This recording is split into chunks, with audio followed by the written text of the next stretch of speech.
Maka sebetulnya tengoklah gini loh. Oh, saya sudah hampir mati loh. Tubrukan, sudah hampir mati, tapi nggak mati karena Tuhan menolong. Oh, perhatikan, berarti iblis kecewa? Nggak pernah kecewa. Nunggu waktu yang baik. Untuk apa? Roh gembala dengan roh kita, nanti Tuhan akan memberikan kebenaran cara perdamaian. Nama kata lain adalah Salam saudaraku yang terkasih, kita berjumpa lagi membahas tentang ujung tanduk yang mengerikan dan mematikan. Waduh.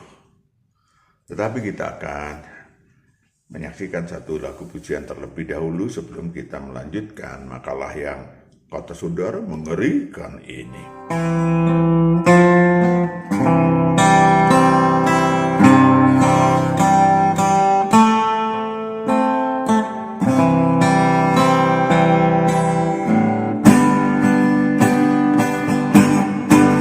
Di tengah ombak dan arus pencobaan,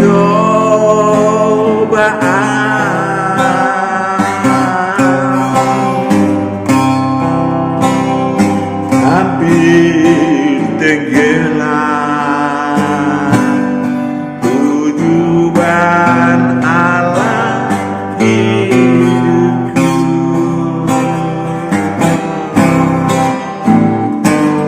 Bagaikan kapal yang selalu diombang-ambingkan,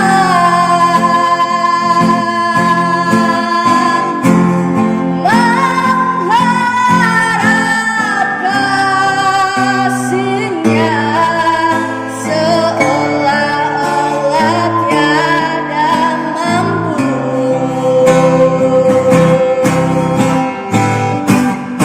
Yesus perhatikan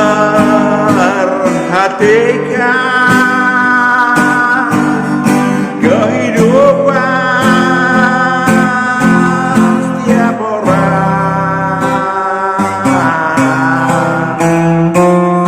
yang sudah rusak, dibetulkan dengan penuh kasih sayang. Yesus perhatikan tiap tetesan air mata. Dia mengenal hatiku yang penuh penyesalan dosa. Yesus perhatikan Yesus perhatikan kehidupan setiap orang yang sudah rusak, dibetulkan dengan penuh kasih sayang. Yesus perhatikan tiap tetesan air mata. Dia mengenal hatiku yang penuh penyesalan.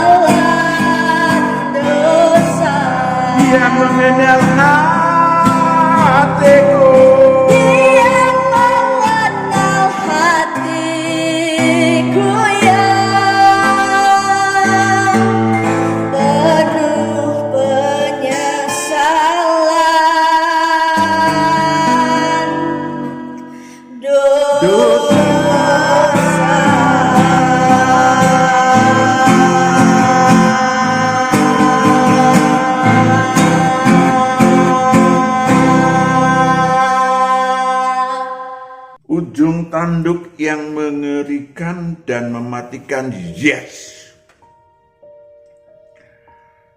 Ujung tanduk seseorang, ya, di ujung kematian seseorang, ketidakberdayaan menghadapi kematian. Tapi sesungguhnya bisa terjadi sebelumnya adalah si malakama. Karena mau begini salah, begitu salah. Dimakan bapak mati, nggak dimakan ibu mati. Itu si malakama. Ada kehancuran rumah tangga, kebangkrutan usaha, kematian di depan mata, bahkan kebinasaan. Begini ya. Banyak dari manusia baru yang setelah lahir baru ilahi tetap saja bernasib buruk. Berada di ujung tanduk karena mereka kosong melompong kerja ilahi. Mereka belum sadar diri untuk apa lahir baru ilahi. Apa yang harus diperbuat sesudah lahir baru ilahi. Ya, udah sih mendengarkan Pak Madu sudah ada 200 lebih ya yang membahas tentang segala perkara yang terkait dengan lahir baru ilahi. Tetapi manusia kan paling suka yang enak-enak. Suka yang nganggur karena udah terbiasa. Di dalam Taurat dan kitab para nabi yang dianutnya sudah biasa. Gak perlu melakukan sesuatu. Ya, udah pasti masuk surga. Saudaraku yang kekasih,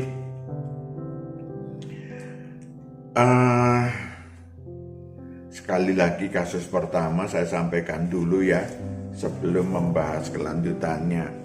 Banyak manusia-manusia baru, manusia-manusia yang sudah lahir baru ilahi, mereka santuy-santuy saja. Sebab merasa hidupnya secara materi begini cukup, lebih bahkan. Ya, dan materi yang didapat itu bukan berkat Tuhan kok. Belum lahir baru juga saya udah kaya. Iya kan? Bahkan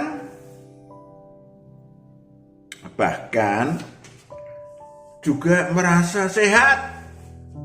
Gak sakit-sakitan kayak kamu sih suka sakit-sakitan.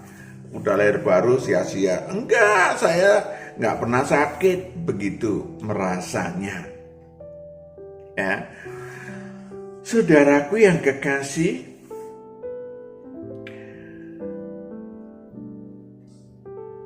keberadaan situasi dan kondisi yang hebat. Tadi hartanya cukup, kaya, itu pun bukan dari Tuhan, itu hasil keringat sendiri. Sehat, ya, nggak tahu kalau kadang kasus ini cuma 2 minggu sakit langsung meninggal. Situasi yang kondisi itu yang istilahnya adalah nyaman dapat membuat orang-orang semacam itu nganggur ilahi. Dan itu yang terjadi dengan seseorang yang sudah lahir baru ilahi lama, tetapi karena dia pekerjaannya cukup middle up, ya manajer, hartanya juga banyak, ya karena hasil keringatnya. Nah, usianya pun masih muda sih, 40-an. tiba-tiba jatuh sakit, saudara. Jatuh sakit, kemudian tidak memberitahu kepada orang-orang. Kenapa? Karena mungkin malu, ya, dan sakitnya di luar kota. Pak Matius juga nggak tahu. Kemudian Pak Matius tahu-tahu sudah meninggal dunia. Waktu Pak Matius berdoa, kemana rohnya? Ke alam maut. Saya tanya, kenapa Tuhan? Dia menghujat aku sebelum nyawanya diambil iblis. Saudaraku yang kekasih, kasihan, ya. Wahyu 3 ayat 14. Wahyu 3 ayat 14. Dan tuliskanlah kepada malaikat jemaat di Laodikia, inilah firman dari Amin, saksi yang setia dan benar, permulaan dari ciptaan Allah. Aku tahu segala pekerjaanmu. Aku tahu segala pekerjaanmu. Perhatikan, kita juga dilihat, dipantau oleh Tuhan ketika sudah lahir baru ilahi. Lanjut. Engkau tidak dingin dan tidak panas. Engkau tidak dingin, tidak panas. Lanjut. Alangkah baiknya jika engkau dingin atau panas. Lanjut.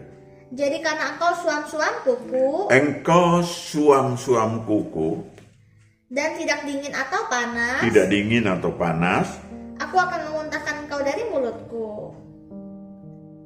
mengerikan. Terus, Karena engkau berkata, aku kaya, dan aku telah memperkayakan diriku. aku telah memperkayakan diri itu bukan dari Tuhan. Aku kaya karena memang aku kuliahku hebat, kerjaku hebat, gajiku tinggi. Dan aku tidak kekurangan apa-apa. Tidak kekurangan apa-apa. Lanjut. Dan karena engkau tidak tahu bahwa engkau melarat dan malang, melarat dari kacamata ilahi, malang nasibnya buruk seperti tadi, 10 hari meninggal, 10 hari sakit meninggal. Lanjut. Miskin, buta, nggak ngerti kebenaran, dan telanjang. Saudaraku yang kekasih, secara ilahi demikian. Saya menyebutnya megalomani iman. Saya ingin sampaikan kepada saudara, itu kasus pertama tadi, nanti kasus kedua kita yang hampir serupa. Maka setelah lahir baru ilahi, supaya tidak di ujung tanduk, karena sekali lagi iblis tidak pernah, roh jahat tidak pernah nganggur, tidak pernah tidur, walaupun dikeluarkan dari diri seseorang karena udah lahir baru ilahi, tetapi mereka masih merubung. Ya, merubung apa itu? Merubung si manusia dari luar, menari-nari sambil mencari kesempatan yang baik. Yang pertama, sadar diri. Seharusnya seseorang sadar diri dan sadar jati diri. Apa itu, Pak? Sadar diri atau sadar diri kalau lahir baru ilahi itu adalah langkah Tuhan atas pertobatan si manusia, atas iman si manusia kepada Sang Kristus yang menolong, ingin mengubah nasib buruk si manusia, rencana iblis si manusia, termasuk yang menyelamatkan dari ujung tanduk. Iya kan? Kita nggak tahu loh, Mas, iblis merencanakan apa. Iya kan? Kita nggak tahu bahwa iblis sedang pernah merencanakan, kalau keluar iblisnya di luar, merencanakan untuk membunuh tahun depan misalnya. bulan depan misalnya. Mereka paling-paling kalau kemudian setelah lahir baru mereka mulai konsolidasi kembali bagaimana membunuh si manusia baru. Mungkin agak diperpanjang sedikit karena menunggu saat yang baik. Tujuan Allah, perhatikan. Tujuan Tuhan membuat saudara lahir baru ilahi. Lahir baru ilahi apa? Saya ulangi lagi. Dosanya diampuni, kejahatannya disucikan, roh-roh jahatnya diusir dari diri si manusia, dan kemudian apa? Si manusia dipersilahkan rohnya untuk hidup, menghubungi Allah, mendapatkan kebenaran. Apalagi masuk kerajaan Allah. Tersedia apa yang disebut sebagai kalau meninggal masuk Firdaus. Masih banyak lagi, udah lihat ya YouTube yang udah lalu tentang lahir baru ilahi. Intinya adalah mau menyelamatkan si manusia dari kerajaan maut, alam maut, bahkan dari neraka kekal. Wahyu 1 ayat 17 sampai 18. Wahyu 1 ayat 17 sampai 18. Ketika aku melihat dia, tersungkurlah aku di depan kakinya sama seperti orang yang mati. Tetapi ia meletakkan tangan kanannya di atasku, lalu berkata, "Jangan takut. Jangan takut. Aku adalah yang awal dan yang akhir dan yang hidup. Yang hidup. Aku telah mati, namun lihatlah, aku hidup." Nah, ini dia yang banyak keliru orang. Aku telah mati. Engkau telah menebus dosaku di kayu salib. Puji Tuhan. Bukan tebusannya di kayu salib itu, tetapi aku hidup. Dan namun lihatlah, aku hidup sampai selama-lamanya, dan aku memegang segala kunci maut. Ini dia rumusnya, memegang kunci. Memegang segala kunci maut. Segala kunci maut, nasib buruk manusia bisa dibereskan. Dan kerajaan maut. Dan kerajaan maut, rohnya yang masukin kerajaan maut akan dilepaskan, dimerdekakan. Itu, jadi yang hidup ya.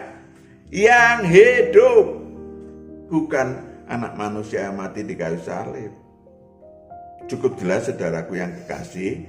Itu makanya lahir baru ilahi. Bertobat total dan percaya sang awal, akhir, yang hidup. Cukup jelas. Lalu memberi kesempatan kepada si manusia untuk memasuki jalan Tuhan.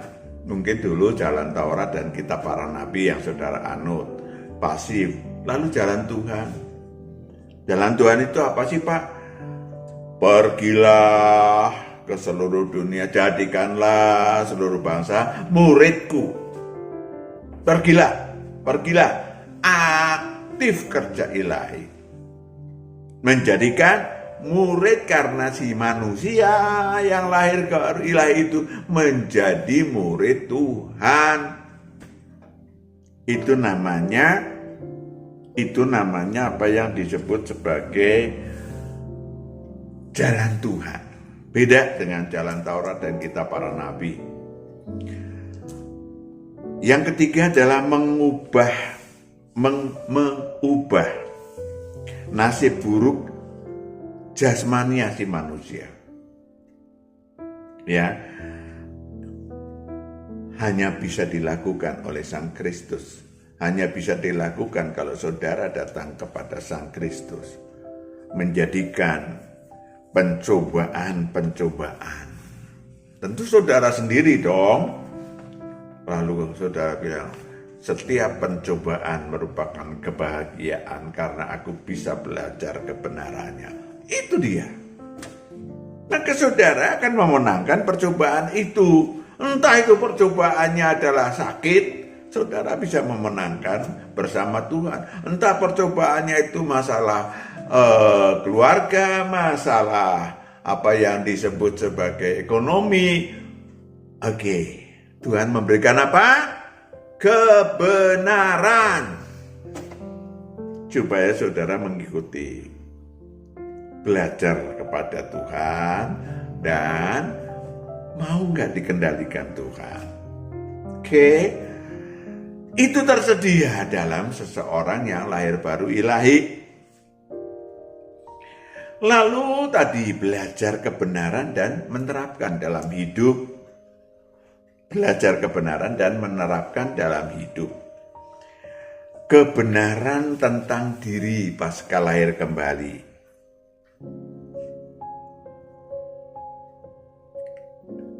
Di jalan mana Anda berada? Kalau jalan Tuhan, sudah berapa lama? Sebetulnya sih bukan pertanyaan, tapi oke lah, kebanyakan orang nggak nengok sudah berapa lama lahir kembali. Ya, lahir kembali itu lalu menengok jalan Tuhan. Oh, ternyata udah terlalu jauh. Sudah di ujung tanduk mundur. Mundur dulu. Setelah mundur, mulai apa yang disebut sebagai Allah itu roh, rohnya menyembah Allah sehingga Allah memberikan kepada Anda kebenaran. Saudara tangannya boleh begini, tangannya boleh begini, matanya boleh melek, boleh merem. Karena bukan mata yang menyembah, bukan tangan yang menyembah, tapi apa? Roh saudara. Allah itu roh, sembahlah dengan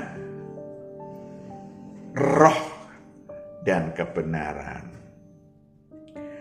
Maka sebetulnya tengoklah. Begini loh. Oh,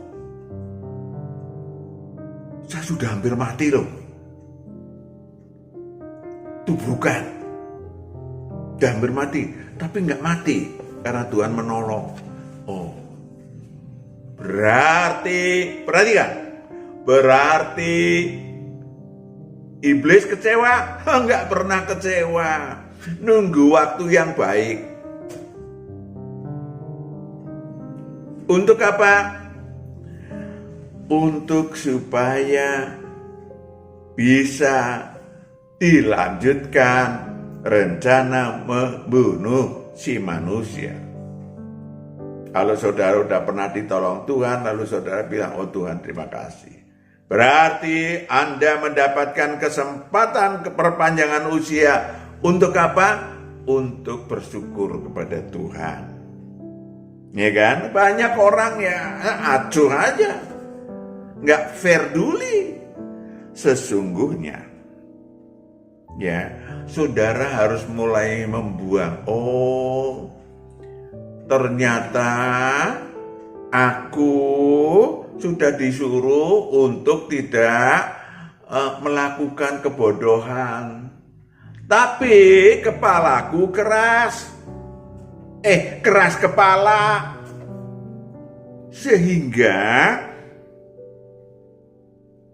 tubrukan. Saya pernah punya tetangga tubrukan, saya bilang, ya kaki kanannya kalau nggak salah,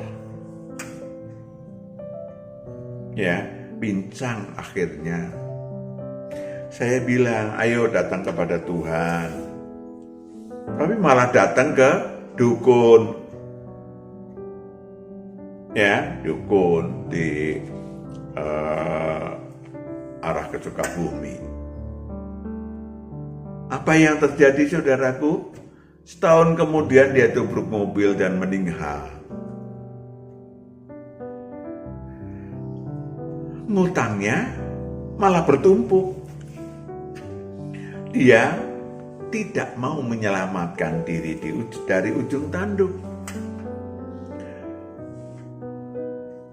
Kasus kedua, perempuan ini, wanita ini adalah aktivis suatu agama, saya sebut aja aktivis suatu gereja. Pernah lahir baru ilahi, sayangnya karakternya memang tidak pernah berubah, kurang baik, suka menghakimi orang.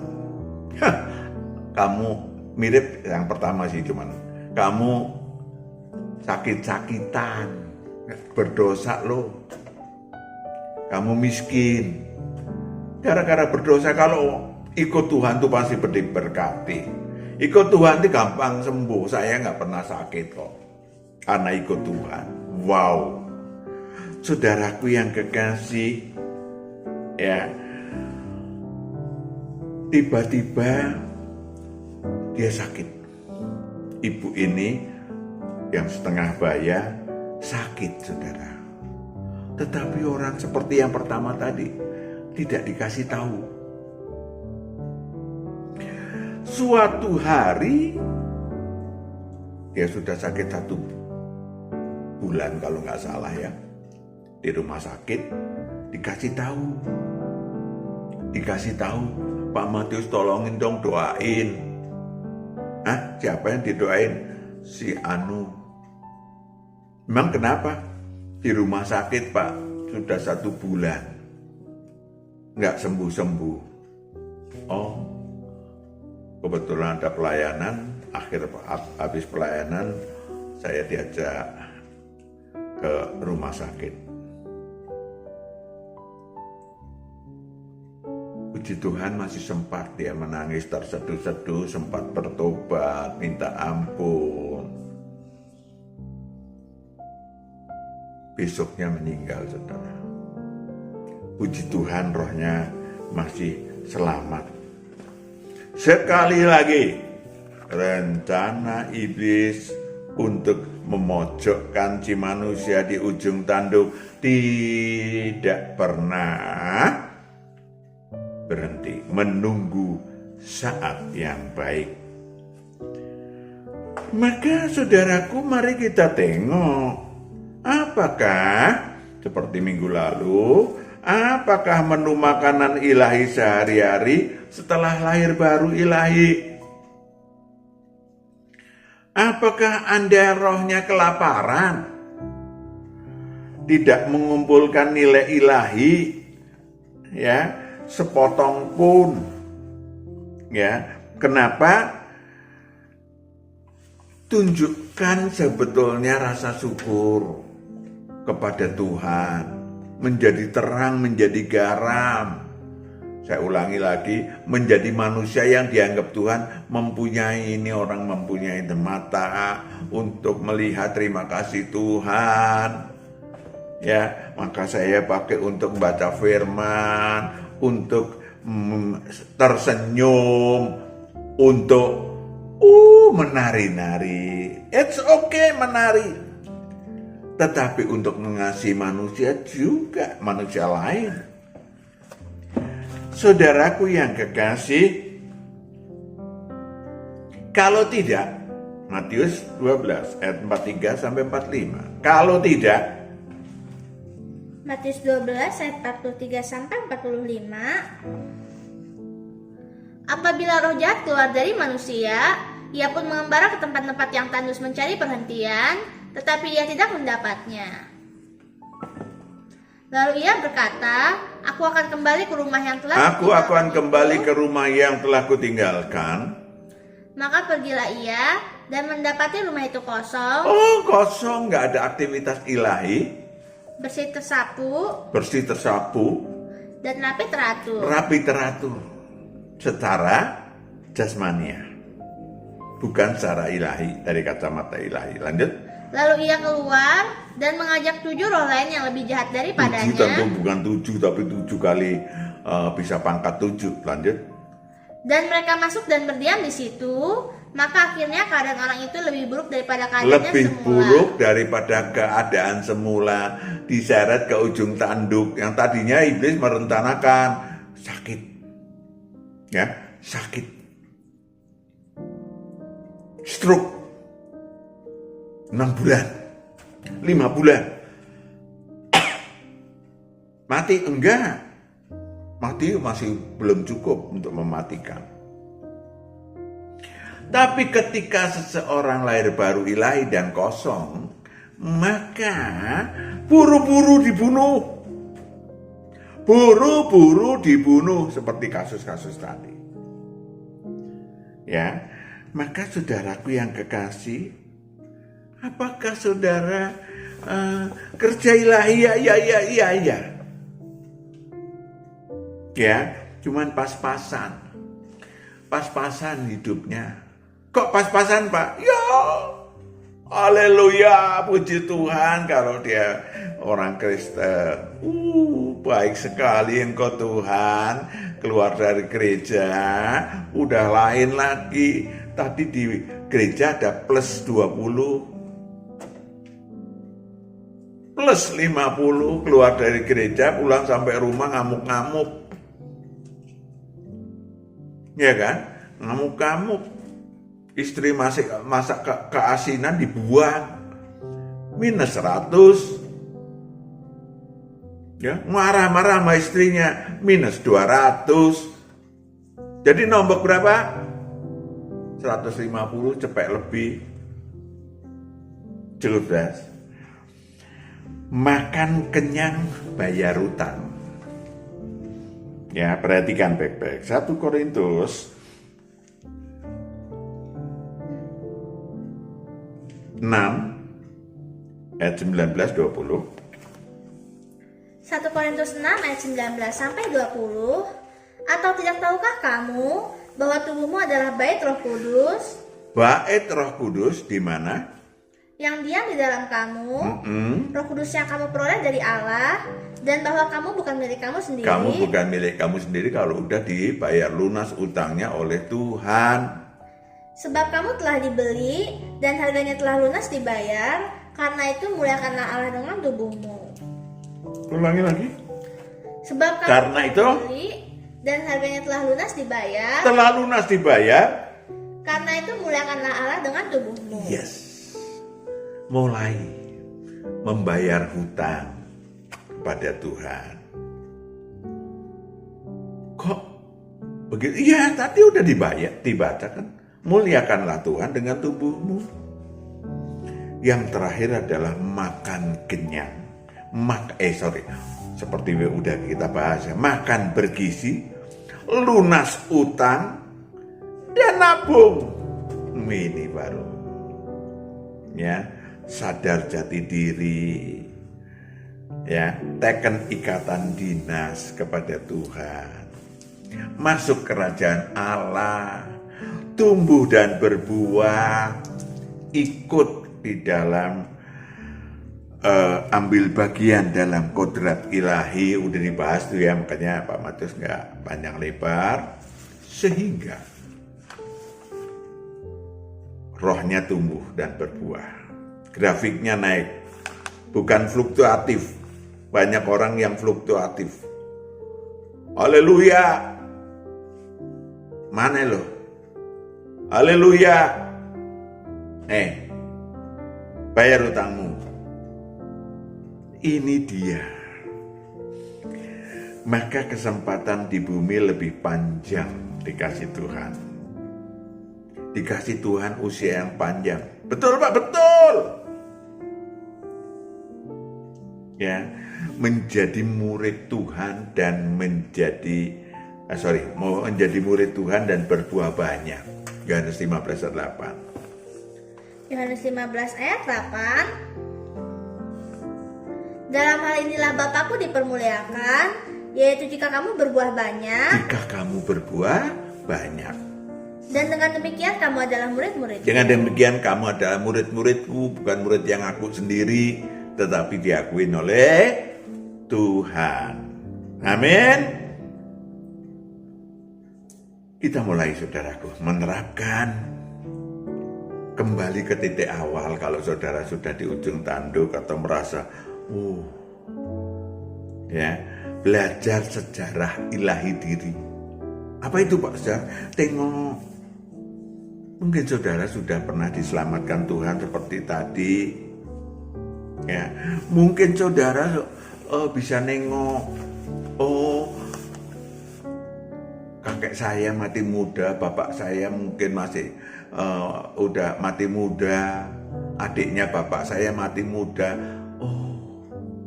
Berarti iblis memiliki rencana untuk membunuh saya juga dong.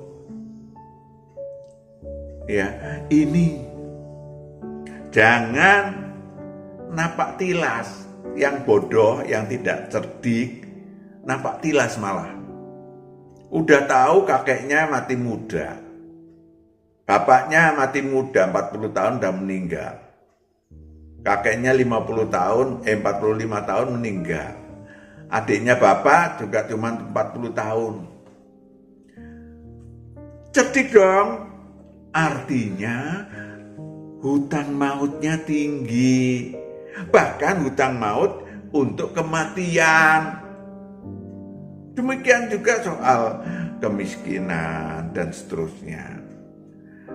Mari, apa yang disebut mawas diri,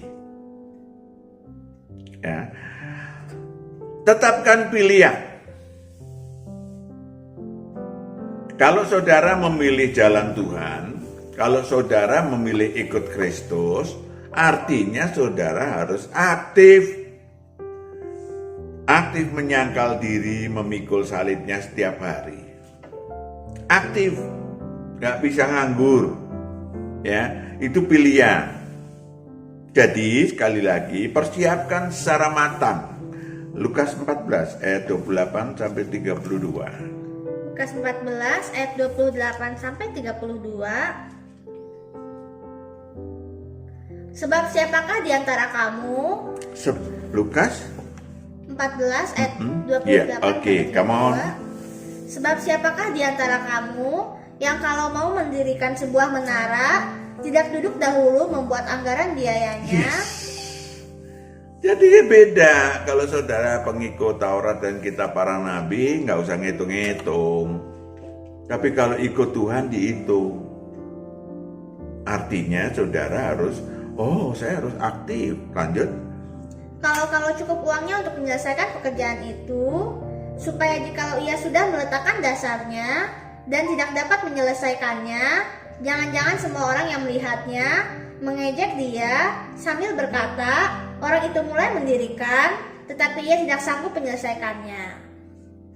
Apa yang disebut Injil Kerajaan Allah adalah bangunan yang saudara harus membangun supaya kokoh. Injil Kerajaan Allah adalah memasuki Kerajaan Allah yang begitu banyak apa yang disebut sebagai makanan lezat ilahi. Lanjut. Atau raja manakah yang kalau mau pergi berperang melawan raja lain tidak duduk dahulu untuk mempertimbangkan apakah dengan 10.000 orang ia sanggup menghadapi lawan yang mendatanginya dengan 20.000 orang? Jikalau tidak, ia akan mengirim utusan selama musuh itu masih jauh untuk menanyakan syarat-syarat perdamaian. Angkat tangan. Kenapa? Injil Kerajaan Allah adalah peperangan melawan iblis. Peperangan melawan roh-roh jahat, mengalahkan roh-roh jahat bersama Tuhan. Jadi kalau sampean sendiri tidak menyiapkan diri, ya, tetap pemarah, satu saat akan menyerah, saudara. Saudara tetap menjadi pemabuk, perokok. Jangan kaget kalau satu saat, loh Pak, saya kan baru ngerokok itu baru sebungkus sehari, cuman baru 5 tahun. Itu orang sudah tua kok Pak, nggak apa-apa. Tapi kok saya terkena kanker paru-paru. Kenapa? Lah iyalah. Sampai perang tapi tidak menyiapkan diri. Jadi nyerah. Kanker paru-paru. Nggak lama masuk ujung tanduk dan wafat. Saudaraku yang kekasih, persiapkan dengan matang. Maka fokus di dalam jalan Tuhan, adakan waktu, energi untuk kerja ilahi. Bukan berarti saudara harus menjadi profesi religi, bukan, beda. Saudara menjadi terang, menjadi garam di kantor, saudara kerja oke, dan seterusnya. Maka urusan jasmania, aku tahu kebutuhanmu. Carilah dahulu kerajaan Allah dan kebenarannya. Amin. Siap? Kita berdoa. Hamba serahkan anak-anakmu yang mendengarkan, menyaksikan kebenaran ini. Engkau yang memberkati untuk menggembalakan mereka secara pribadi, keluarga maupun seluruh aktivitas kehidupannya. Dalam nama Yesus hamba serahkan anakmu. Haleluya. Amin. Tuhan berkati. Shalom.